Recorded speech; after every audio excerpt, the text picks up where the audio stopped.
Okay, we are live. Welcome back to the channel, everybody, and welcome to another Manchester United autopsy. And today we're going to be going through what happened yesterday during the Arsenal match, the fallout of what's been said online and what's been said by Sky Sports and the presenters and the pundits. And of course, we're also going to talk about the absolute state that is Old Trafford. As we know, it looked like we had built a water park yesterday by the end of that match, and we will get into that there one. And it's part of the reason why I think Manchester United are going to have no choice but to leave Old Trafford at some point and opt for a new stadium. But we're going to move on, and we're going to get talking about Erik Ten Hag, Wayne Rooney, the players, and the general vibe that's going about. I got loads of thoughts coming in from Nucky Singh and from Jarl, and I have to agree, I'm really agreeing with what Jarl's saying down below as well. I think he's been absolutely spot on with his assessment of this situation. Player losses start, players do start to lose out on their bonuses. They will have a wage cut if they don't perform and don't get into Europe. That's in the contracts of these players. They're going to miss out on their own money. Johnny Evans has played through injury, correct. Saying that they don't want to play is almost mad. I don't agree with it at all. You know, I think it's a way for people to try shift the blame or put the blame onto the players. And I do feel like, yeah, a lot of these players... Oh, Jarl says I'm very low. Oh, am I bad? Is it low? Hold up. Is that any better, buddy? Let me know. Let me know. I think I'm okay, though. I mean, the audio volume seems to be okay. Anyway, I will move on. Hopefully it'll correct itself. So... I do feel like it's a way for a lot of these players and ex-pundits and stuff to really start to contextualise or like try to put it into words, because they'll look at it, you see Gary Neville talking about the cycle, you see Gary Neville talking about sticking with Ten Hag for that reason, you see Wayne Rooney saying the players maybe don't want to play for the club or that they're not playing at this moment in time. I will counteract this, and you know, I was looking at it before I went on air here. You cannot blame the players for this and say it's the same crop of players, because we have signed 47 players since Sir Alex Ferguson left. It's probably more than that now, but that's what it was as per an article I literally read about 10 minutes ago. It's kind of insane, to be honest. The amount of players who've come and who've gone and who've been brought in, who have left the club, who've been sold, who've gone on to pastures new. It's not like it's been the one group of players continually over and over again. And yeah, George, you might have some overlap. Marcus Rashford has seen quite a few managers in his time. Luke Shaw has seen quite a lot. Anthony Martial. But a lot of these players are players that Erik Ten Hag has brought in as well. A lot of these players are players who've been brought in recent years, who weren't there for the Jose years, or weren't there for the Van Gaal years, or perhaps weren't even there for the Ole years as well. So, you know, it's one of those there ones. Guys, let me know how the audio is. If it sounds any better, hopefully it's all good. Hopefully it's all good. Hopefully I can be heard as well. You know, I just look at it from the point of view that you might have individuals within that dressing room causing issues. You may have some bad eggs in there. I'm not going to dispute that. I think it's quite obvious from some of the reactions you see from our players that you got bad eggs in there. But I also think you got good eggs, and I think you got good pros.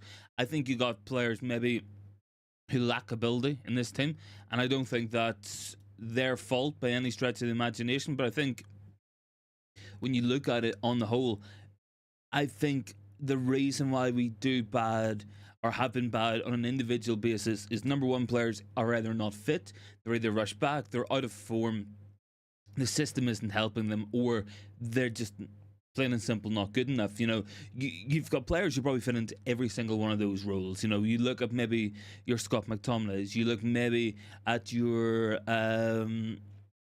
Wan-Bissakas, or you look maybe at a Harry Maguire or someone like that who has been good this season in his own right. But, you know, you would say there's players here who are genuinely applying themselves every time they're on the pitch. Sometimes they might not have a good match. They might be lacking in overall ability. I don't think you can overall just go out there and say paint everybody with one brush and say, yeah, look, they're giving up, the players are giving up. You know, I feel like it's a lazy and pretty unrealistic measurement of this. And I know that, you know, in the past we've gone after the players on many different occasions, and yeah, they're going to shoulder a lot of the blame. You know, we've took, 14 league losses this season. We've took 19 losses overall. We still play Newcastle on Wednesday. We play Brighton away on Sunday. We could very easily lose those 2 matches. You play the FA Cup final against Man City. It's very possible you lose that match as well. You could go out and end the season with 5 losses in a row.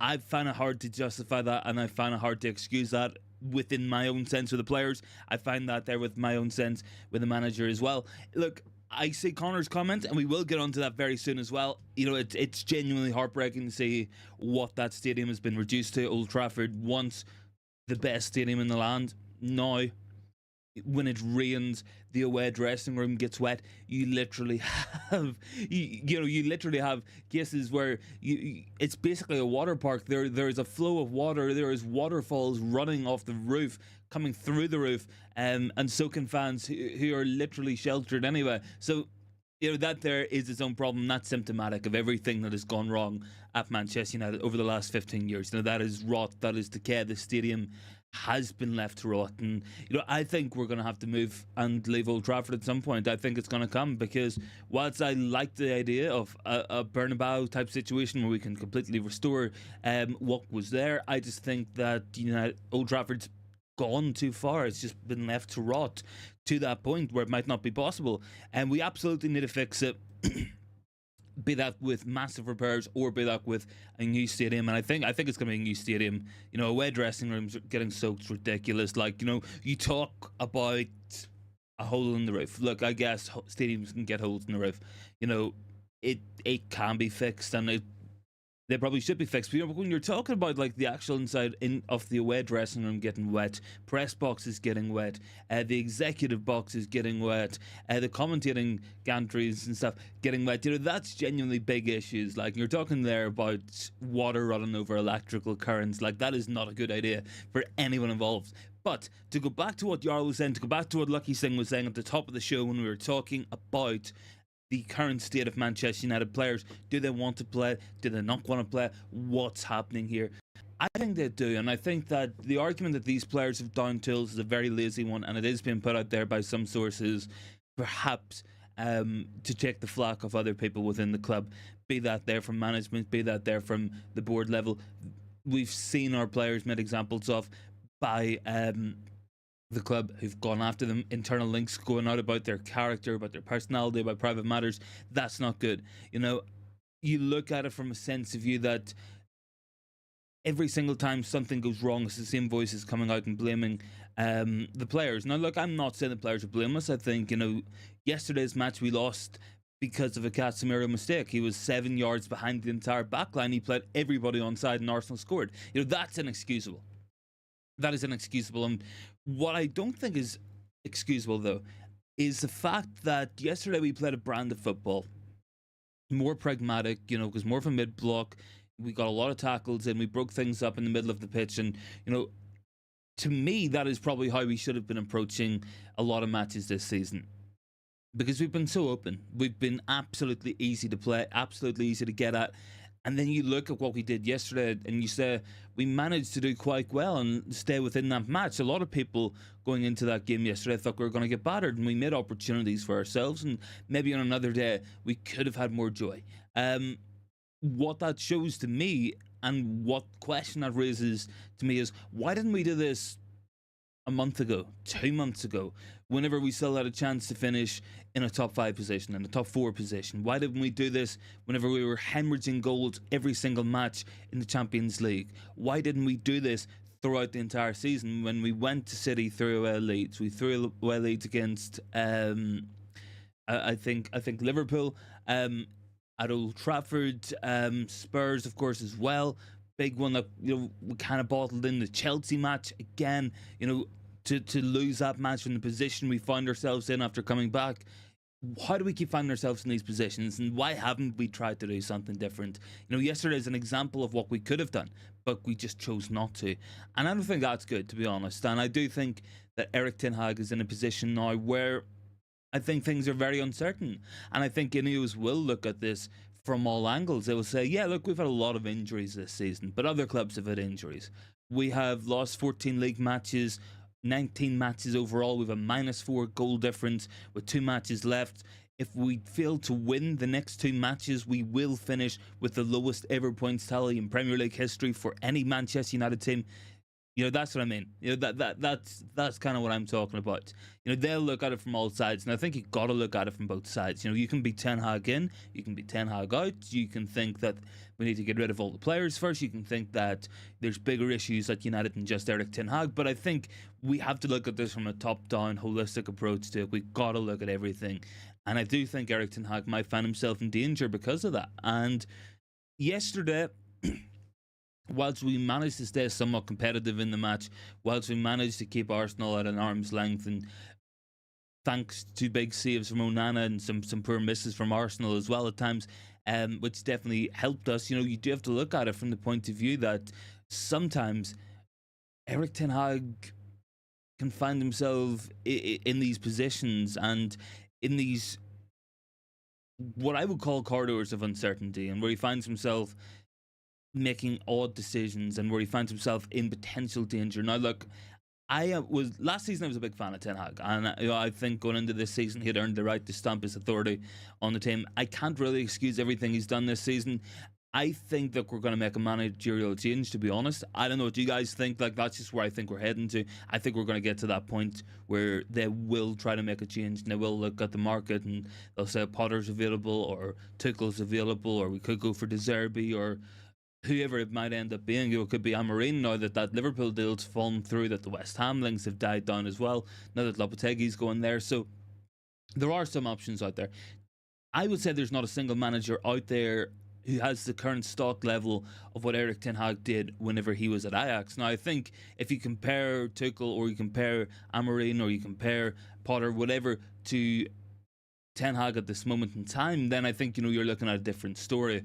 And I do think stocks rise and stocks fall in football, and there is questions over how applicable the Ten Hag style of football actually is going to be in the Premier League whenever we're starting to see us trying to go for it more and more and more. I think what we're seeing at the minute is kind of a continuation of what we tried at the beginning of last season. After the Brentford 4-0 defeat, we decided to go pragmatic. We changed it up this season. We have decided that we're going to roll with it and see where it takes us. And it's not took us particularly far. And it's not took us there in any kind of nice way or a good way. But I think what I would like to see is some kind of clear indication. And I think within a week's or so time, we'll probably have it. I think going into the FA Cup final, we'll know what's going to happen with the managerial position. I think after that, then you start to ask questions. Is Ten Hag going to be sacked? Is he going to be kept on?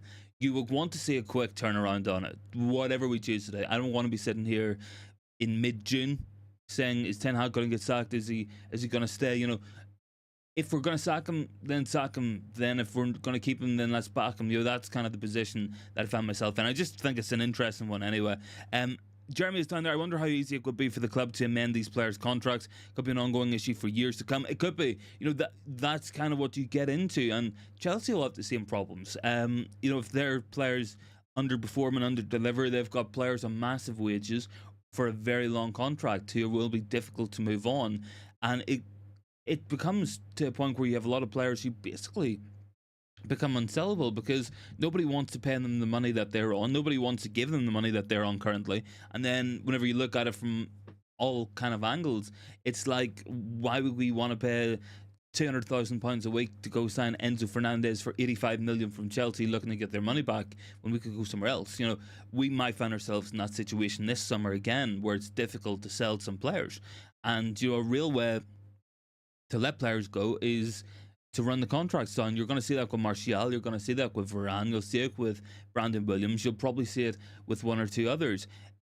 Would anybody be banging on our doors to take Anthony Martial right now? No, they wouldn't. Would anyone be banging on the doors to see Rafa Varane go and bring him in for a fee right now? No, they wouldn't. So that's what it's going to come down to as well, and that could be the future of football, is a much bigger free agent market because of the wages, because of the money, and because of the tightening rules around spending. You're going to see teams less willing to buy players from big clubs. So it's going to get to that point where your transfers and recruitment, it needs to be spot on, because you can't afford for it not to be. You can't afford to have a summer where you spend £250 million and every one of your signings flops and you're paying them £150,000 a week for the next 6 years. You can't afford those kind of mistakes anymore. And that's kind of where football's going. Now, whether you think that's a good thing or a bad thing, that depends on your own preference. But simply put, we've players now that we won't be able to move on. Nobody is going to want to sign Donny van de Beek on the money he is on at Manchester United in this upcoming summer transfer window. Nobody is going to want to go after Jadon Sancho at the money he's at for the money we would want in this upcoming window. No one is going to want to bring in Mason Greenwood at his current wages in this current transfer window. So it all depends on trying to get these players to agree to pay cuts or to agree to go elsewhere. That's what it's going to come down to.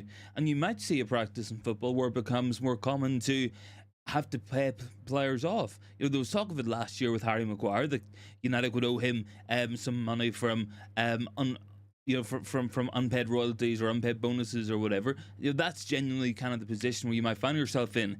Hello to Rajat, good to see you, buddy. We'll take Frimpong or Dumfries. Want to play a 4-3-3? Yeah, look, I like Frimpong as a player. I think if you're going to bring him in, you're basically got to play him right wing, or at the very least as a wing back, I guess. But he's not a defensive-minded player whatsoever, and he's definitely not a player who's going to do a lot of defending. Look at his average positioning this season. He's basically playing in the inside right channel most of the time for Bayer Leverkusen. I would say the same with Dumfries, to be honest. Jarl says you get an appearance bonus in your contract, which is most of your wages. You do not play, you do not get paid. Much I find Rooney's words to be silly. Yeah, absolutely, mate. That's what it's coming down to as well. That's definitely going to put into it. And I agree totally with you whenever you're saying that. There is genuinely a real big case for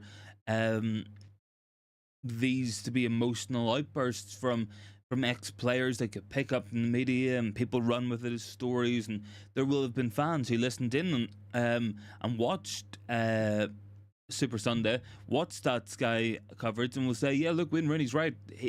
He's Wayne Rooney. He must have been told this, that these players don't want to play for you anymore, or they don't, they're faking injuries or whatever. And we've seen some of the more toxic elements in our fan base insinuate the same things, which is absolutely not true in my own opinion. And I just don't think it's I just don't think it's fair to put out there, because I feel like as fans we want to find what the fault is, and I feel like there's almost kind of a taboo about naming the Glazer family as the cause of all problems at United. But it's genuinely not too far off at this moment in time. It's one of those.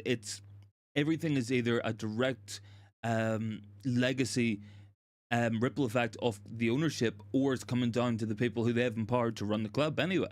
We can point towards players and say, yeah, look, he's not committed, he's past his best, he's overpaid, he's not that good, we should never have bought this player. But ultimately it's not the players who signed themselves, and ultimately it is down to the bad management of the squad. And you even have to look in this squad at the minute. We got Casemiro for another 3 years on £370,000 a week. That's really hard to move on. Nobody outside of Saudi Arabia is going to take that deal. There's a very real possibility he's here next summer, and I don't think he should be, but I think there is a big possibility of it because he's so hard to move on. You have a 21-year-old in Rasmus Højlund leading the line, who is trying his absolute best, but has had 37 shots in 37 matches this season in the Premier League, which is, you wonder why he scored 8 goals. That's probably the reason why. You have an absolute over-reliance on an 18-year-old in his first ever season in the Premier League in Kobbie Mainoo. You got Garnacho starting something like the last 37, 38 matches consecutively. So, yeah, like the planning around this team has been really bad. The planning around the club has been really bad. And everything does come down to the long-term vision, because these were problems before Ten Hag. These will be problems after Ten Hag unless we take care of them. Big ups to Rajad. Wouldn't let Rafa Varane go. I think he'll go, buddy. I think we'll take the look of it that whilst he has been better in terms of his availability this season, that he has been more available in terms of dodging injuries and stuff, I think we're going to move him on, because I don't think he's the type of defender that we're going to want long term. I think we want to move away from good box defenders. And yeah, he's a good player, a very, very good player. is Rafa Varane in terms of what he does defensively. I just think that we will move on to younger options, more affordable options. I think that'll be a big part of it as well. We were talking like £300,000 a week for Rafa Varane. I think we choose to move him on at that price. To be honest with you, I don't think we're going to keep him for that much.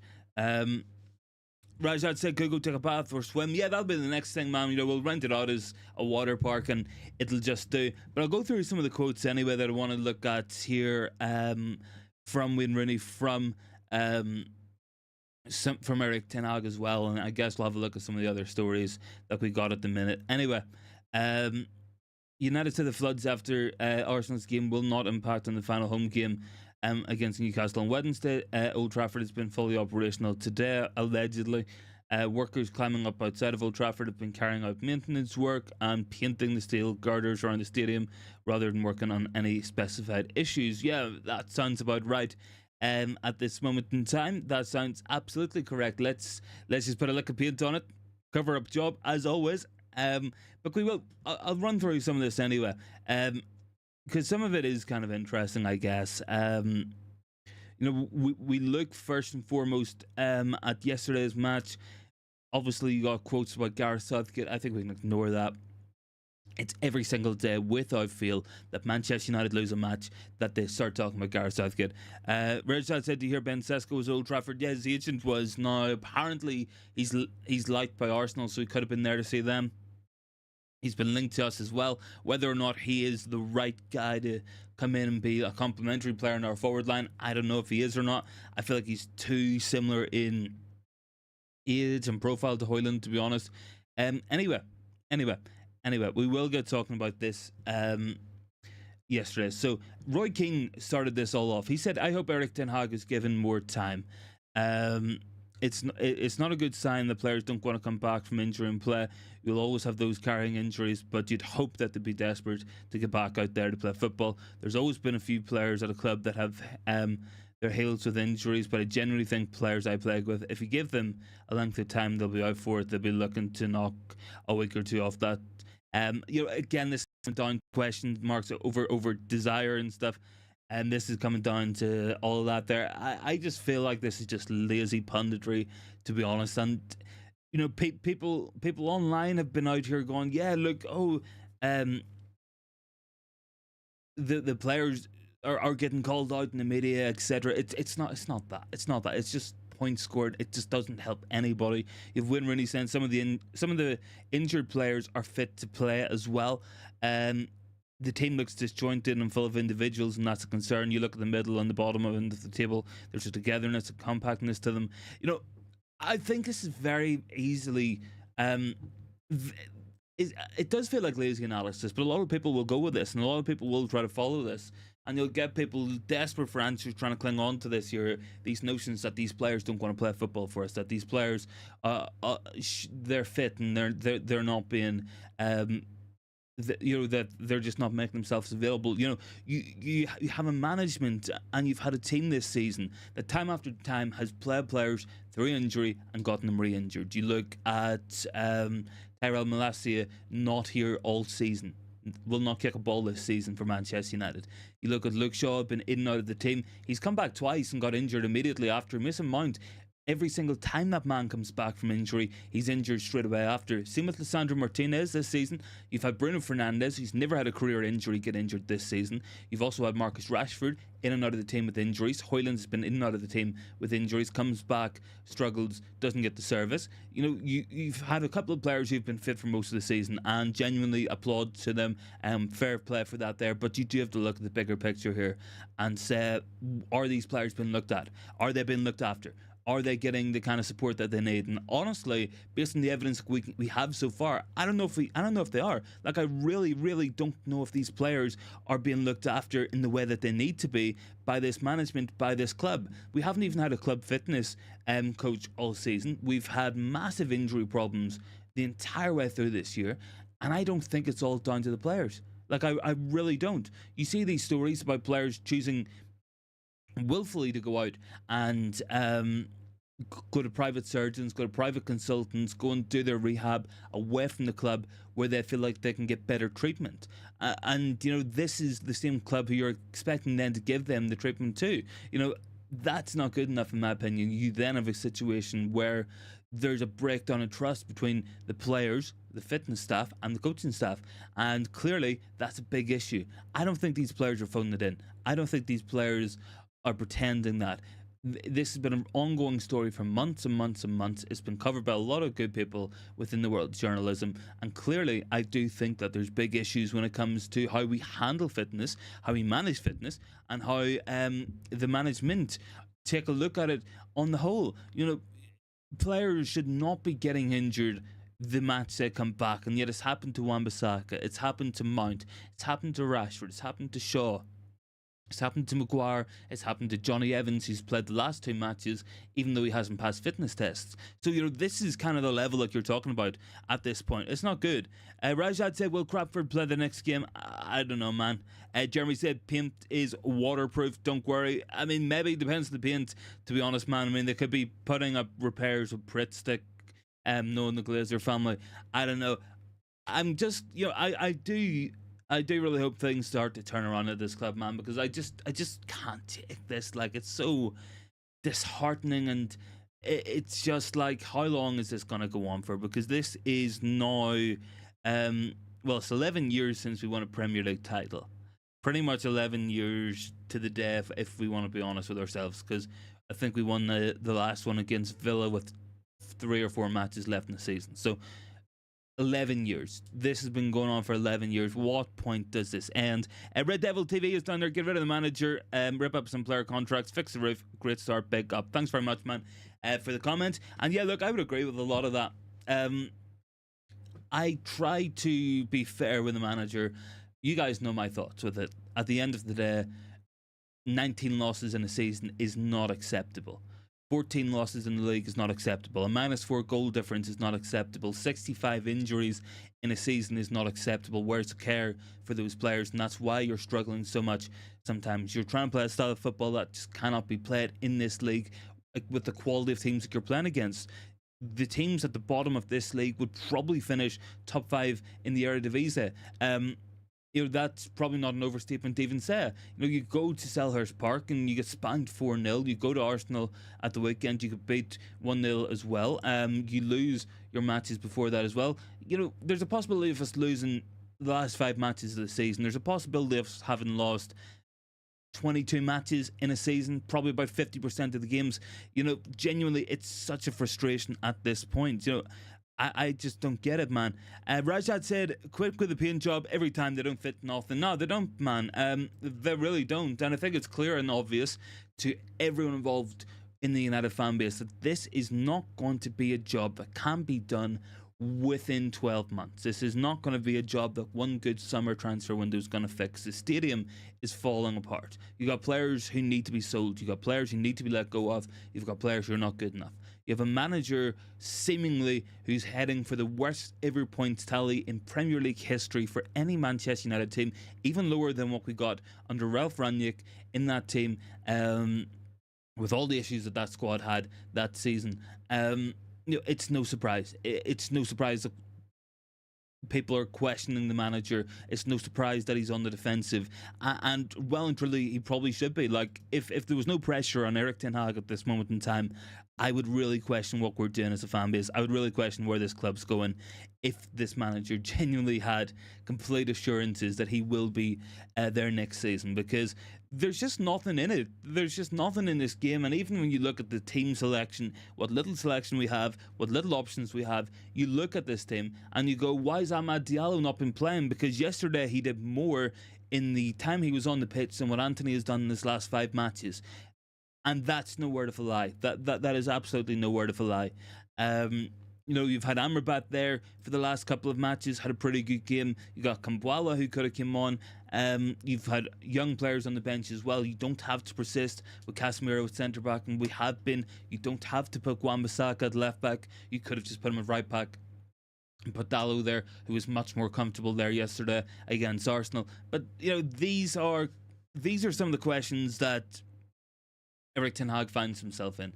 And these are some of the questions that he's going to have to answer. But at the minute, and I know we've had injuries, and I know there's question marks over the players, I know there's question marks over the desire or the injuries and everything else around this club, surrounding this club, and there has been all season long. The simple fact of it is, guys, finishing 8th position is not acceptable for Manchester United. And if West Ham win their last match and we don't pick up at least 2 more points out of the last 2 matches, we will finish 9th. If we lose the next 2 matches and Brighton win their next 2 matches, Manchester United will finish 10th. There is a possibility of us finishing 10th place in the Premier League. You know, there is no, and I mean no excuse in that. No excuse in that. Regardless of who's available for injuries, regardless of who's available in form or who's scoring goals at the minute, if we could genuinely finish 10th, we could finish in the same position that Chelsea will be in. And to be honest with you guys, I don't think there's any excuse whatsoever for Manchester United to not go out and spend an absolute fortune in this upcoming transfer window. There is no excuse for us not to do it. We have to do it. This team desperately needs goals, it needs quality, it needs defenders, and it basically needs just about everything a team does.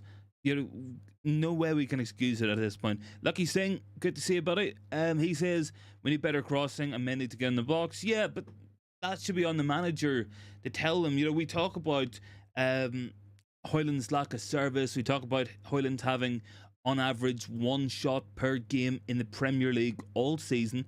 You know, the manager should be sorting that. He should be looking at Højlund and saying some of the runs you make do not get you anywhere near the ball. They don't get you in space, and players can't pass to you because you're running to the back post when the run that's needed is to the front post. He's got all the attributes to be a top player, but he needs to focus his runs and really work on that. And you know, he's such a big guy, such a fast guy. He should absolutely be trying to bully players with his frame, with his strength, with his physicality, but he doesn't do it. It's down to the manager to try to get that out of him. You know, it really is.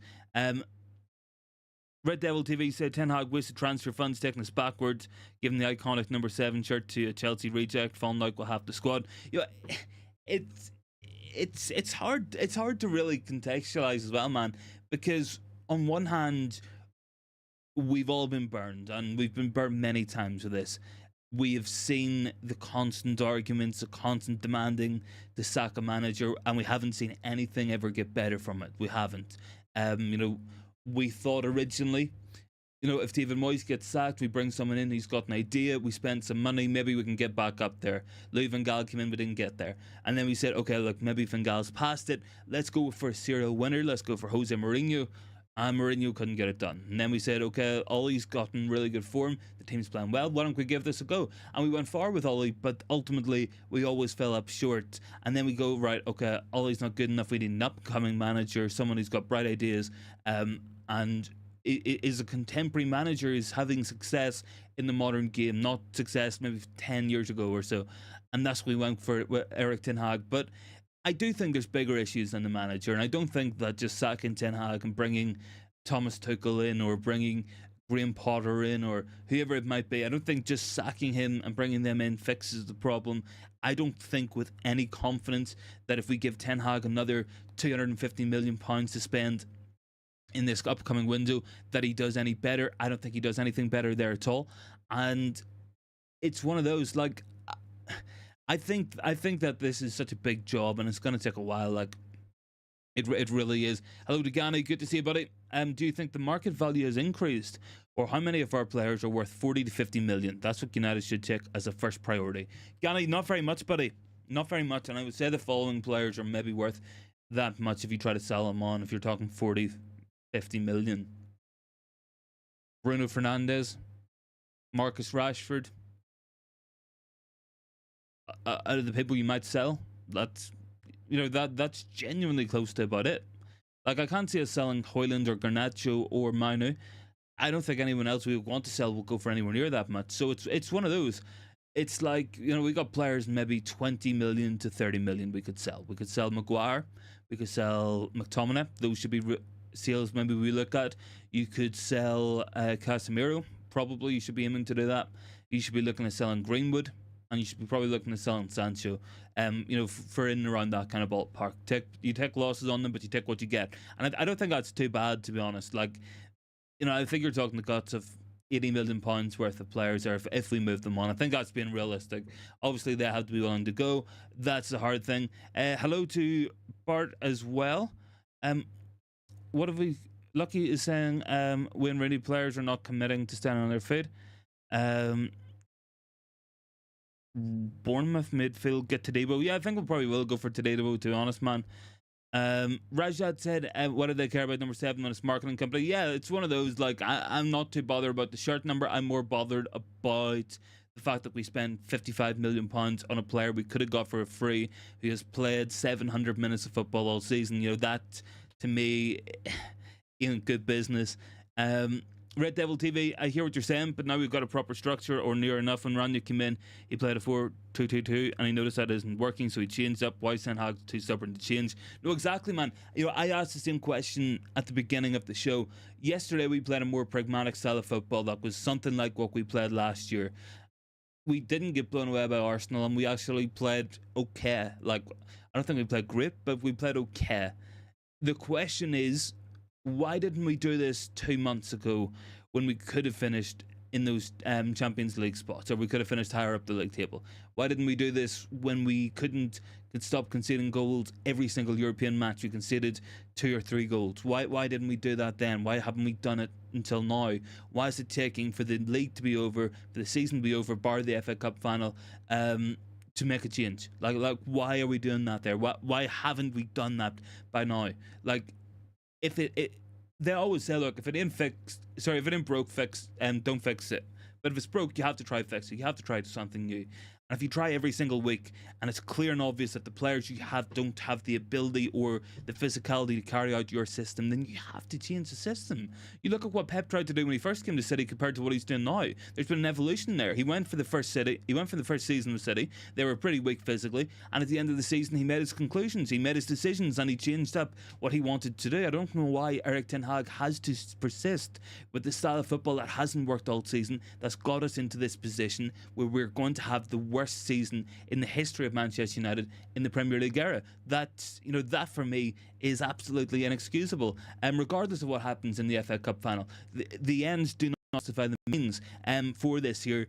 And even if we win, we should be having a massive conversation about the future of our manager at this football club, and I hope that we do. Parties on there, Maguire, McTominay will not be sold for a few reasons. They're British, would want high wages, and would want to play in the Champions League ideally. I don't think so, man. I think McTominay's got good resale. I think Maguire's got as well. I think McTominay's wages are something like £60,000 a week. That's affordable for most clubs. And he will bring goals. Rajat, get Mark Gahi to bring in Maguire and bring in KP to replace I don't know, man. Like, I think we will get enough British players in anyway in the squad, and enough homegrown. Like, we're not struggling for academy talent right now. Bart said losses to City 6-3 and 7-0 have changed the way he sets up against big teams. We would say that. But time and time again this season, we fall into the same traps of just opening up and just getting battered all the time. Bart said City lost 3-0 to Everton and 4-1 to Leicester in his first season, but in the second they spent 300 million and bought it back 4 plus a goalkeeper. Yeah, I mean, look, that's what I mean. Like, I've no confidence that giving Ten Hag more transfer controls going to end in anything good for us. So that's why I think we've got to take those responsibilities away from the manager and bring in players who are going to be better for the club long term. And I think we've got to start looking beyond just looking at the manager and saying, let's look at the club, let's bring players in who are going to be excelling in this position for the next 8 or 9, 10 years. That's what we've got to be looking at as well. Bringing in goal scorers who are going to be able to work in any team, and bringing in players who will be suitable to any manager we might have. Ultimately, we're heading for the head coach role, and I'm a fan of it. I think it's what we've needed to do for a really long time. Rajat said, Lucky is ranting about Wayne Rooney, or what is he doing? Oh, we're talking about Rooney's comments. Yeah, look, Rooney said something along the lines of the players do not want to play for this club. Roy Keane said something similar as well. These players are legitimately injured. We've had 65 injuries this season because the club and the management haven't took injuries seriously, and they've tried to rush players back at every possible opportunity, and they've ended up getting injured more and more. I reckon there'll be a lot of interesting stories come out should Erik Ten Hag be sacked about this season. I really, really do.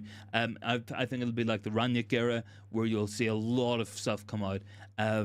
And it won't be good, to be honest. Bart said, if Ten Hag gets a tan, shaves his beard, and grabs a shirt and a pair of shorts, he could pass off as an older Amrabat. Probably could, man. Bart said Ten Hag doesn't make good signings. There's a reason why he didn't have that power at Ajax. Exactly, and we thought we could just give it to him. That's what we thought we could do. Just give Ten Hag that level of control, that level of responsibility at the club, and just say, yeah, do what? He'll probably be fine. His Ajax team was good. He promoted well through the youth, and ultimately he also had very good backing as well from Van der Sar and Overmars. He had a good system around him, a good structure around him. We don't have a good structure at the minute, but it's whether or not Erik Ten Hag can turn things around for himself in the eyes of Ineos, because they're going to look at it from the point of view that they've had this season with direct supervision from Jason Wilcox, that they've had direct oversight by Ineos. And what's changed this season? We've took massive steps backwards. That's what we've done. And the more signings Ten Hag has brought in, the more time he's had with this team, the worse they've got. Last season we played something a lot similar to what we played under Ole Gunnar Solskjaer, and we were pretty successful with it. But the more like what Erik Ten Hag wants to give us, the more hapless we look on the pitch, the more clueless we look on the pitch. And that for me is going to be a big question. And they're going to look at results like losing 3-0 at home to Bournemouth, getting beat 4-0 away by Crystal Palace as completely unacceptable. They might look and say, okay, anybody can get beat by Man City on their day. Anybody can get beat by this Arsenal team this season. They're playing unbelievable football. But we should be better at a basic level than Bournemouth, than Crystal Palace, than Fulham, all of whom who have come to Old Trafford and beaten us, and who have caused us issues away as well. That's not good enough. Rajad said, one Tushin Adarabioyo and Scalvini would like Tapsoba and would have liked Pavard. I would have took Pavard last year. I would take Adarabioyo. I don't know if I'll take Scalvini, to be honest, but yeah, I think you got some potential signings there, and players who we should be looking for. Like you said, sorry, my club legend will not. He will know all the dressing room. It's one of those lucky. I love Roy Keane for what he did for this team and what he did for this club, but he's not been a good. He hasn't been a good effect or influence on the team for a while either.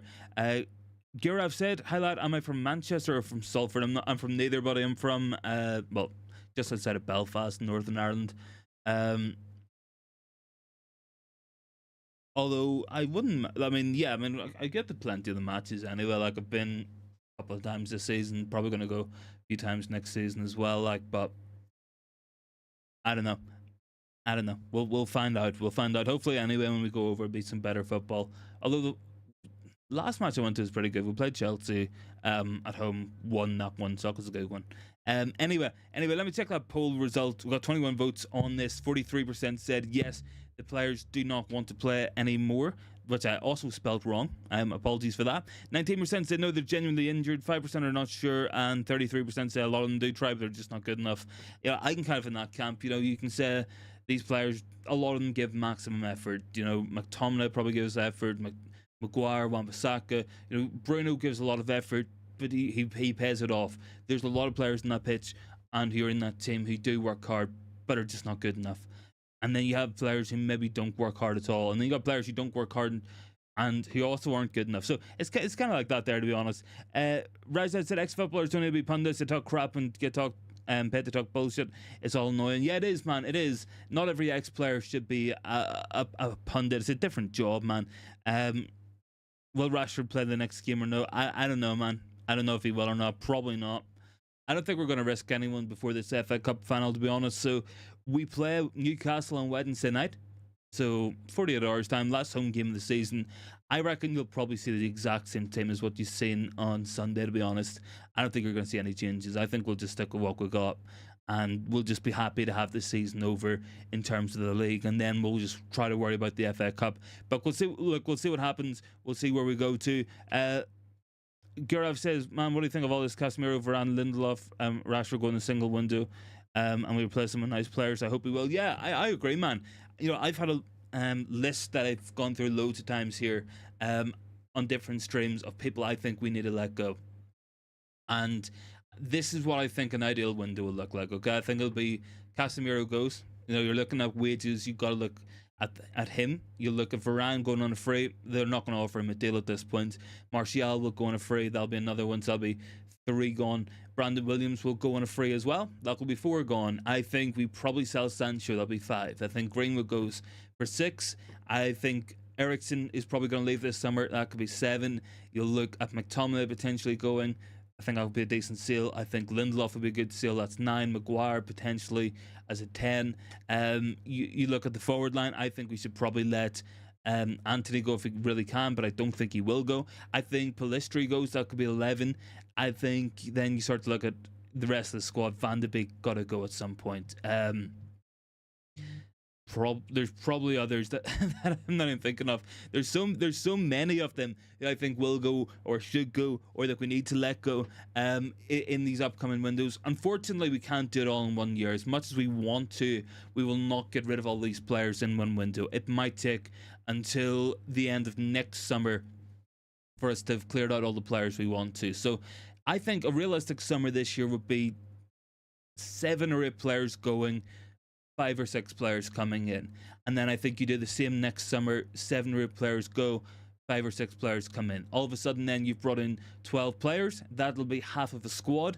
You probably have about 6-7 players you would keep out of this squad, so that could take you up to about 20, and then you got some academy graduates and stuff who are really coming through and looking very good as well. That probably builds your squad up. It'll still be a fairly small squad at that point. You've only really got about 25 players at that stage, but hopefully with good management and good rotation and stuff, we can get by with that there. But I think it will be maybe 12 months until we see a full squad rebuild, a full overhaul in that sense. And I think beyond that there, then you probably start to look at smaller windows where you maybe have 3 signings for areas you really need. Maybe you need more goals. We'll go out and spend big on a striker. Maybe we need another defender. We'll go get that there. Rajat said, we'd like to see Casemiro for mentoring Manu. Same thing for Rafa. I don't think so, Manu. I think Casemiro and Varane, you're talking £600,000 a week plus on the wages. No European football. We got to run a tight ship. So I think we'll let them go, to be honest. And that's what I also think as well. If we don't finish in this Conference League spot, it's maybe not a bad thing. It means we can move more players on. We won't have as many matches next season. We'll have 38 league matches. We'll have the FA Cup and we'll have the Carabao Cup. So that's a minimum of 40 matches, probably a maximum of about 50 matches or so next season, as opposed to potential 60, 70 match season. So that's probably what we're going to be looking at. It's going to be an interesting window anyway. Copa America will affect it. European Championships will affect it. Olympics potentially might affect it. But hopefully we can get the business done early this year. I want to see it done before pre-season. Give everybody time to come in and gel and work together. I don't want it to be like the last 2 summers where we signed Hoyland very late last summer, and obviously he didn't get playing until September against Arsenal. He made his debut. The season before that, we had Anthony with Casemiro who came on, and they finally got their first minutes well into the season. Bart said, what do you expect from United next season? I think what I would expect, Bart, is a turnaround. I think very much we're going to be starting from ground zero, and we're going to be building up. I think we're going to be laying the foundations in this summer. So I would expect young players brought in. I think players aged between 20 and 23 probably. I think that's probably what we're going to go for. And those are players who will be here for the next 5 or 6 years. It won't be like previous rebuilds where what we've done is go out and buy like Casemiro or Eriksen, who are in their early 30s, who will not be here for a long-term rebuild. So I think that's what we're going to be doing, bringing in younger players who will be here for a longer period of time. And with that there, you want to see a more exciting brand of football. I'm not expecting much next season in terms of a league finish. If we finish top 4 or if it's top 5, depending on coefficients, then that's really good. If we don't, I guess I'll take it as well. It's not ideal, but I think if we can get top 5 Champions League, I think that's a good, very good place to build off for the season after that. I still don't think even after second season that you would see a challenge for a league title. I think you need to see 2 years of building before you're able to go and really start to make progress towards the big trophies as well. Bath time is done there. Just got home. What's the news? Oh, and Gurav says, personally, I see us like Liverpool was before Klopp. A few good signings and they turned their fate around. We should focus that and bring at least 3 players, but of quality. I agree. High quality is needed. Gani said, I asked you before about Alvaro Fernandez before the season starts. I think he's a bright future. I don't know if the manager's saying that. What other loan players would you like to see back? I think we sell Fernandez. I think they'll take that 6 million buy clause. And then if you're looking at players on loan at the minute to come back, I don't think Hannibal is probably going to have a future, to be honest. In that sense, I mean, Sancho's an interesting one. Does he come back into the team and be a United player if Ten Hag goes? Or are we going to be happy to sell him? I don't know. Bath Time said, what's the 3 biggest stories of the day? 3 big stories today, man. As you know, Old Trafford falling down. We turned it from a football stadium to a water park yesterday. That was one big story. The next big one is Roy Keane and Wayne Rooney collectively coming out with a statement that the players are fit and they just don't want to play. They've no desire to go out there and play, and that if they really wanted, they would try to get themselves back early. And I guess the third big story of the day, if we want to get talking about that, you're probably going to be looking at record amount of losses in a season as well. Let me see if I can quickly pull it up. Somebody had it up on Twitter.